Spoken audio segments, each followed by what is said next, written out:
Hey everyone, Corey from Aquarium Co-op. Today we're doing an unboxing. You're getting a little sneak peek of the store expansion, hopefully opening very soon. Extra boxes to unload just because we're gearing up for it. So here we go. All right, so we've got 1, 2, 3, 4, 5, 6, 7 boxes today. Yep, our fish are coming from the Cycle Exchange Wholesale. So if you're an RPP store, we're doing some of our ordering there. We get several shipments from different fish suppliers every week.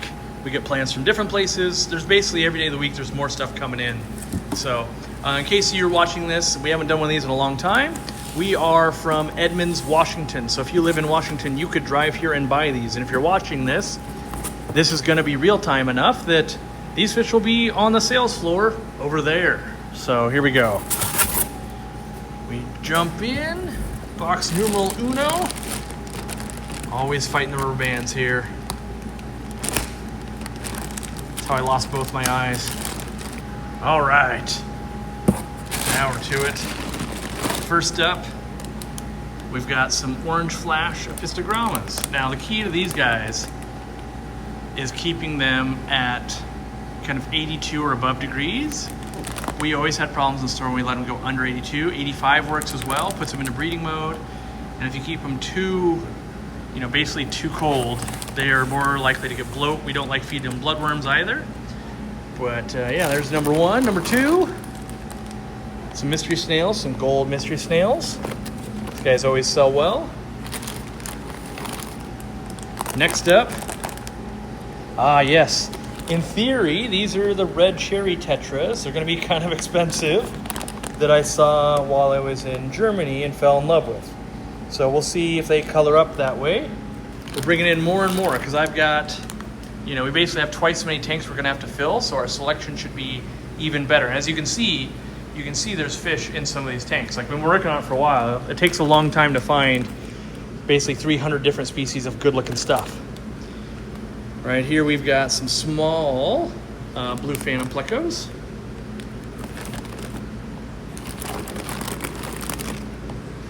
Next up, some wild-caught cardinals, I believe. Nope, these are tank raised, my bad. Tank raised on these specific ones. Cardinal tetra is one of our best sellers. Then we've got apistogramma cockatoides super reds. The super red means they have all of the fins with the flame pattern. Sometimes you get double red, that's only 2 of the fins, and triple reds are 3 of the fins. This is all the fins. So that would be the difference there in case you never knew. Then we've got apistogramma agassizii fire reds. These guys are one of my favorites. Again, same temperatures and all that. Apistos sell well, so we bring them in often. Chili red rasboras, one of the best nano fish, one of the best selling. If you're a store and not selling those, you're missing out. And then some celestial pearl danios. They've been coming in pretty good lately for us. Expensive fish, but great nano. So that, kind of a lot of cool fish, and that's just box 1. We got 6 more. So let me go ahead and get to box numeral 2 and get it opened, and we'll dive in. All right, here we go. Box numeral 2. What do we got here? An L199 yellow zebra pleco. Special order for one of the employees. They'll be taking this beauty home. So we might not get B-roll of it because it won't leave the bag here, but cool fish. I almost ordered some for the store this time, but I focused on some other fancies. So we got some Dario or scarlet badasses. These guys hunt your shrimp a little bit. It's always hard to find females, but they're a lot of personality in a tiny little nano tank package. Oh yes, the internet will hate me for this. I ordered blood parrots. So bigger community fish. And when I say community, I mean they go with like angels and bala sharks and roseline sharks and things like that. So I think I just ordered 6, and part of it is I think it's a cool fish for the right person. These actually have great color, which is good to see. And we'll be putting them in some of these tanks just to start filling up some of the space. And here's another fish that it goes well with. Blood parrots and the clouded archer. So the true freshwater archer fish. So now that we've got these bigger tanks, all of these hold 30 gallons, right? They're the same tanks we use in our warehouse. We can afford the space to stock some of these kind of bigger communal fishes. And then we've got a vampire pleco. It is kind of Halloween right around the corner. Someone will want a vampire pleco, kind of a super cool, mostly meat-eating pleco there. They look great though. And then we brought in a royal pleco. These guys are always super cool. Get big. They like a lot of wood in their diet, so different than the meat. They also eat meat, but they also need wood. And then here we got a Goldie, right? Yep, a big Goldie pleco, L014. Again, super cool to own. More of a meat eater, likes to be warm. I got another blood parrot here. Kind of sorting them through them. And then we've got more clouded archers. You guys may have seen these in my 800 gallon a long time ago. Even I had blood parrots there too for a while. Kind of that bigger community tank style. And then go with bigger communal fish as well. So it's not just these big things, but like diamond tetras, Congo tetras, that kind of stuff. More clouded archers. Probably got 6 of those and 6 blood parrots. So we'll take a look here. Yep, more clouded archers. And then we'll take a look here. Ooh, Strenella pleco, redfin Strenella. So another fancy guy. That guy gets fairly large, more like a foot, I think, if I remember right. And you know, eats all the wood, all the meat. Another vampire pleco. Must have grabbed 3 of those. So there's another one, or maybe I grabbed small spot and big spot. Nope, I grabbed 3. So and then we got 3 of those bad boys. So yeah, we'll go on to box number 3. As we've been growing, we've been ordering more and more fish, and the unboxings kind of get cooler and cooler because you guys buy more, we got to order more. So that's only 2 of 7, if you can believe it. All right, box numeral 3 now. Where we got some green neon tetras. Again, huge seller in the nano scene. Almost always wild caught. Blood parrot, he gets to go and live with the other ones. I've decided they're going to live in that top tank over there through quarantine. Another blood parrot. The color on these are amazing. You don't see that good color every day. Next up, pygmy corridoras. Another classic. They're coming in decent sized, which is always good to see. And then we've got some Phoenix rasboras. Another little nano fish. Rosy loaches. Another nano fish. So the rosy loach doesn't really eat snails or anything. Males get a lot of color, females don't. Technically can be bred. Exclamation point rasboras. Another little nano treat. And a lot of these won't even look cool. I won't have cool B-roll until they color up, which is usually at someone's house. So another little blood parrot. And blood parrots can't live with like these nano fish. You basically, when you're doing fish, you're going, am I a nano community? Am I a mid-sized community? Am I a big community? And am I doing plants? We pretty much always do plants. Here we've got some rainbow sharks. They can go with like medium-sized communities and like the blood parrots here. So let's get you guys sitting up so you got a little more water to swim in. Is that box? Oh no, we got something hiding. Another blood parrot. I think that's the last one. So I'll put those. We can take a trip. We'll put those where they go, and we'll move on to the next box here. Yeah, you can see we've got some turquoise rainbows, some green or some gold barbs. We've got some zebra loaches down there, green tiger barbs, normal tiger barb. Very understocked, by the way. We've got Rasbora hets here, Cristilla tetras. We've got the Kyathit danios here, and then we've got Danio chorpre right here. So even some rarer stuff kind of chilling in these tanks, getting ready so that when we open, you guys will want to come see it, and you'll be like, wow, where have these been hiding? Even a random Apisto chilling. And another one right here. Used to be a pair. But yeah, all right, we're gonna hop into the next box once I get those put away. Box number 4. What do we got? Survey says, I always call these, yeah, they're Borneo sucker loaches, but I basically call them assorted hillstream loaches, because for the longest time, these would get sold as hillstream loaches or Chinese hillstream loaches. And we've been selling so many reticulated hill streams that I decided to bring in a little more variety, which my employees will hate because they are such a pain to catch, but by golly, they're great algae eaters and fun to keep. Dwarf chain loaches.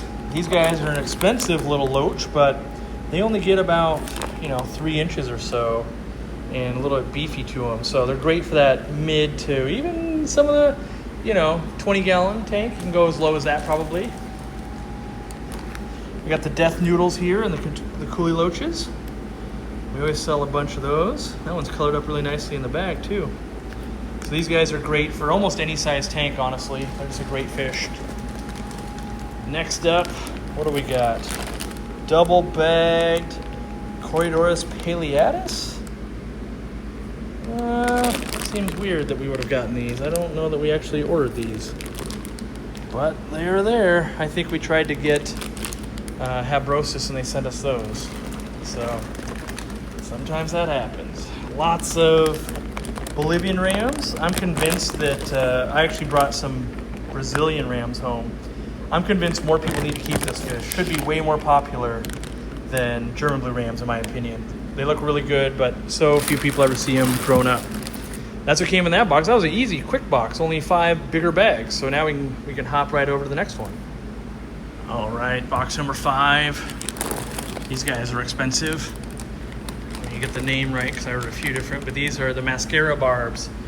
These are guys that go for like 20-ish bucks a piece, but they look so cool when they get all the streamers on their fins and all that, and we have the room. Before it was taking up space, and these are a fish you'll sell a group like this once a month, but they're so darn cool, and now we've got the space to kind of keep them around. So next up, wow, those Congo tetras are not messing around. They are extra large. Look at these. These are bigger than the ones I have in the 800 gallon I've been growing out. Crazy. Oh, well, is that one not doing so well in there? They look to be doing all right, but we'll get them in some water here soon.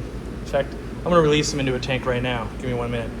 Yeah, so unfortunately, those guys, I think, were kind of too much for that bag, and we're hoping they'll come around. But you can see some of them are, not the happiest. They're kind of flipping around. This is definitely a situation where they'll be getting antifungal meds and antibacterial meds, and hopefully, that swim bladder problem is temporary. Like, all right, it was too much. You could smell the ammonia build up in the bag and everything. So unfortunately, sometimes you don't get credit for anything like that. We'll do our best, and honestly, I bet you we will keep most of these alive and doing well, and they're starting to right themselves. So when you can see a fish in distress like that, in my opinion, it's best just to get straight into some water that isn't with ammonia and toxicity, which the pH was probably low enough that we can go way into that. But basically, getting them into the water, I think, is the best move at that point. So we will continue back on to the unboxing here.